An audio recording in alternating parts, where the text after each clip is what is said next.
Hello everyone, we're going to go and take a look at the Google Pixel 9 and compare it against the Google Pixel 6a and see which particular phone is the better one for you. Now, I can definitely tell you when it comes down to both these devices, they are slightly different as you can probably imagine. The Pixel 6a was a budget phone that came out a couple of years ago, where the Pixel 9 is supposed to be this kind of flagship phone that Google has just made. So it's going to be very interesting to see how these two phones kind of compare from that particular perspective. Now, if you want to pick up either one of these phones, links will be down in the description. You can get them from there and you can help support the channel at the exact same time. Now, starting off with the outside of both these phones, the Google Pixel 6a on the front, again, which came out in 2022. On the front of this phone, it's giving you a 6.1-inch OLED display. Now, this is a hole punch display. It looks pretty good for the most part, and I do think that's a really nice thing going on for this device. And this was supposed to be a budget phone, and the fact that it kind of looks like this is very cool because it does look like a very premium, very modern phone. It looks kind of similar on the front as the Pixel 7a for the most part, so not much change there either. You're still maintaining a 60Hz panel here, but I think there were mods to put a 90Hz panel on it, but basically you're stuck at 60Hz, which isn't really that great. But beyond that, there's not really too much else craziness going on here. It kind of is what you see is what you get kind of situation. So it's a good screen, but it's not anything super crazy, and it's more or less what you'd expect for the most part.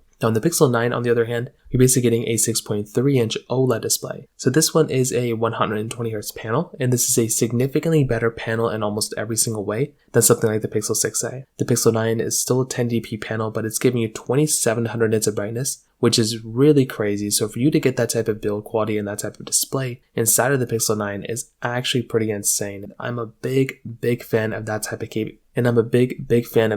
capability within this type of panel as well. Both have USB Type-C ports on the bottom, which is great. Both are giving you these aluminum sides. The Pixel 6a is kind of curved a little bit, where the Pixel 9 is completely flat on the side, which again is very nice to have. On the back side, you're getting a standard glass back on the Pixel 9, whereas on the Pixel 6a, you're getting this plastic back. But I will tell you, with the 6a, the fact that this plastic back feels almost like a glass back is very nice. I love having that type of capability. And this in and of itself, once again, is another super nice thing going on for this type of phone. When this phone kind of comes down to it, it's a super cool thing. And that is something I actually love a lot about this type of device. So from that side, I will definitely tell you, at least from the exterior, the Pixel 9a, or the Pixel 9 is a better built phone. It looks so much better. It feels so much better. And that is definitely the better one on the outside. I think the Pixel 6a for a cheap budget phone for what it was going for, I think it, handled well. I think it was a good phone for the most part, but definitely in almost every single way you can imagine, the Google Pixel 9 is a way better phone in pretty much every single way. Now, on top of that, another big thing to keep in mind is the fact that the Google Pixel 6a, it wasn't a $1,000 or $800 phone when it first came out. This phone, as of this point, is being sold on Amazon for $130.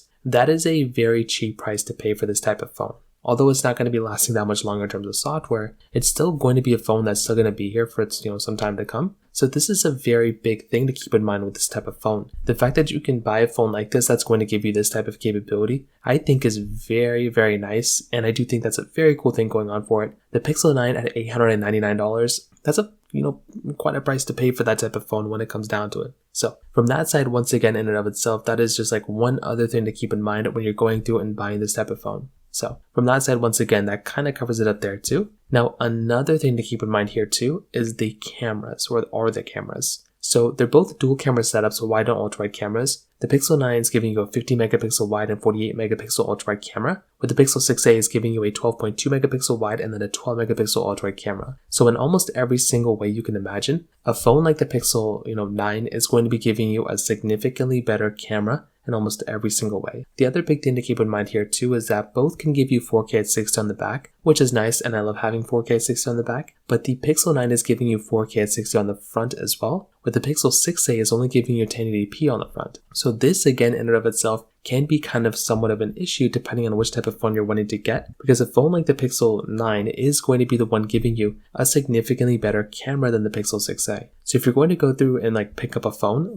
the Pixel 9 is going to be giving you the better camera here, and that's the one that makes so much more sense to go and buy than the Pixel 6a. So once again, if you're going to look at the cameras, that's kind of the big thing to keep in mind here. But I would also imagine if you're going to go through and buy a phone, I do think a phone like the Pixel 6a's camera still is not terrible. It's not the worst camera of all time. And like I said before, I think if you're going to go ahead and buy a phone, this thing does a decent job at most things that you're going to throw at it. So once again, kind of keep that in mind, but I would probably say the Pixel 9 is the way better one here in almost every single way. So beyond that, that kind of covers it up there for the most part. Now on top of that, some other big stuff to keep in mind here too. The Pixel 9 camera, or the Pixel 9 software, is one of the bigger assets for this type of phone. Like the fact that the Pixel 9 is going to be giving you this type of software longevity is going to be a very, very big thing. And being able to go through and buy a phone on the Pixel 9, that is going to be a super cool thing to have, because that phone is going to be lasting for a very long amount of time. With the Pixel 6a, this phone isn't really going to be lasting for that much longer. It's still going to be supported with software, it's still going to be here. But with a phone like the Pixel 9, that is going to be the one that's probably going to be giving you the overall better experience in terms of the software longevity than the Pixel 6a.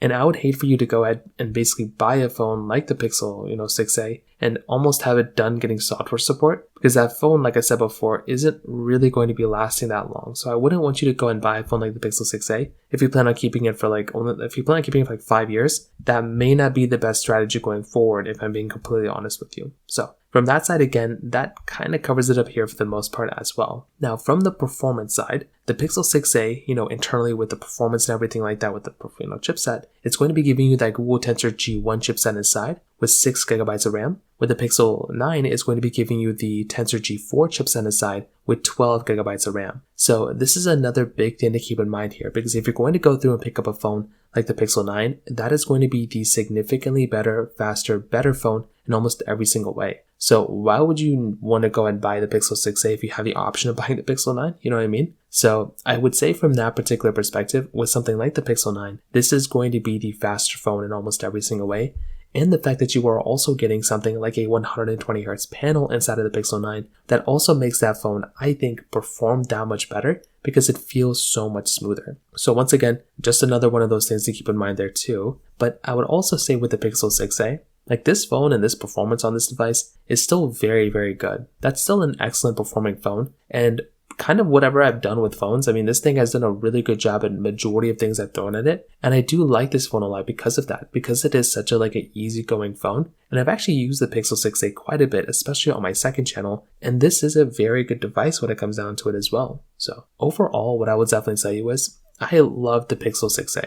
I think this is a very good phone, and I do think if you're going to go and buy a device, this thing makes a lot of sense to go and purchase. It may not be the most perfect phone in the world, but the Pixel 9 is the one that I would probably recommend a majority of people to go and buy, because it just makes so much sense to go and do that. With the Pixel 6a, the thing with this particular phone is that it was a good phone, it's a good budget device, but the problem that we're kind of having with the Pixel 6a right now is the fact that with that type of phone, it's not going to be getting that much longer supportive software compared to the Pixel 9. So that's just kind of the one thing to keep in mind here. But other than that, I love the Pixel 9, I love the Pixel 6a, but that's kind of how both these phones kind of compare from that side. So in terms of that kind of covers it up there. If you have any other thoughts or questions, please let me know in the comment section below. Hit the like button, that will mean so much, but definitely hit that subscribe button. More importantly than everything else, I love every single one of you guys. Hopefully I'll catch you guys in the next video. Peace out till then.